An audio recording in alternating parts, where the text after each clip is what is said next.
এইটুকু ভালোবাসার জন্যই তো সমস্ত কিছু করা। যদি এটুকু না থাকতো তাহলে এখানে আমি থাকতাম না।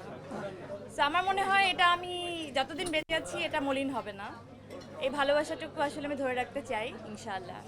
ভালোবাসার আসলে মানে সঠিক কোনো মানে একদম নির্ধারিত কোনো সংজ্ঞা নেই। আপনার যা ভালো লাগে সেটাই ভালোবাসা। মায়ের তো বলছেন, কিন্তু অফিসে গেলে বলে ওর অফিস।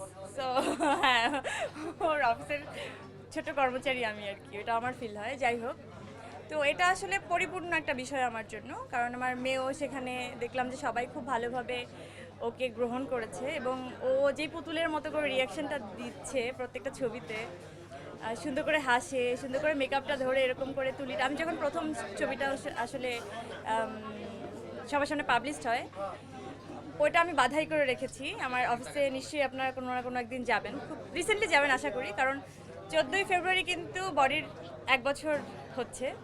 তো আমি আমি খুবই মনে প্রাণে চাই ছোট্ট করে হলেও একটু ঘটা করে আপনাদেরকে বলবো ইনশাআল্লাহ। বিশ্বাস করেন এখনো পূরণ হয়নি। যেদিন আসলে দর্শকের সামনে আসবে ওদিন মনে হবে যে আমি এখন পরিপূর্ণ। আমি খুব মুখিয়ে আছি সিনেমাটা শেষ করতে এবং সবার সামনে যেদিন হাজির করতে পারবো সেদিন আমি অনেক শান্তি পাবো। 2025টা শেষ হলো, 2026 শুরু হয়েছে। 2025 এ পরিমণির কি অপ্রাপ্তি ছিল? ভাববো, মনে হয় না কিছু, কারণ আমি ওরকমভাবে কিছু চাইনি যে এইটা আমার লিস্টের মধ্যে রাখলাম এই বছরে এবং এটা আমার চাই। আমার সেরকম কিছু মনে হয়নি, এরকম কোনো প্ল্যান ছিল না। আলহামদুলিল্লাহ সব কিছু নিয়ে খুব ভালো আছি। সমালোচনা আমাদের জন্য একটা পার্ট, এটা না থাকলে কিভাবে হবে? এলাস না থাকলে কি জমে নাকি কাছে?